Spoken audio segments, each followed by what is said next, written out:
do you decide? You're really weighing side effects and quality of life versus maybe upfront efficacy and whether someone maybe has high-risk features and needs or wants a more intensive frontline regimen. So I really talk about all three options with an individual patient, and we try to get a sense at what's their individual risk profile and what's their preference around intensity of therapy and quality of life, because it's a very personal decision as well when weighing these very different experience options. And then I'm running low on time, so I'm going to take one more minute and finish. I'll just point out that when these first-line regimens, if they stop working, we like to reprofile cancer, looking for, is there something we can find to explain cancer resistance to treatment and be actionable with another targeted treatment? And the majority of time, we don't find anything, but occasionally we do, about maybe a little under a quarter of the time, and I marked that out there on that pie chart, some of the things we find that might lend themselves to clinical trials or other acquired combination therapies that might use off-label.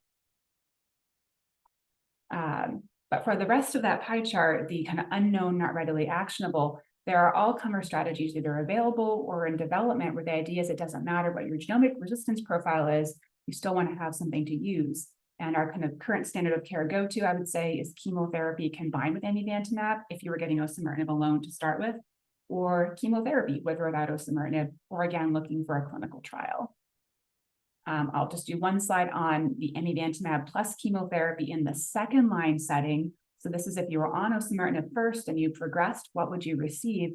This is probably the most likely thing that you would be given. It's the blue line and the blue bar on that chart there. And this study showed that, again, adding amivantamab in at this point, if you haven't already received it, is going to be better than getting chemotherapy alone, about a double response rate. And again, a better progression-free survival, pushing that curve up a little flatter than if you got chemo alone. So how do you sequence therapy? This is how I think about it, because of course we're using each line, then we're switching to something else. And I think if we have the osimertinib alone, you'll probably get amivantamab combined with chemotherapy. If you got osimertinib plus chemotherapy, I think that's more complicated right now. There are other chemotherapy drugs we can try.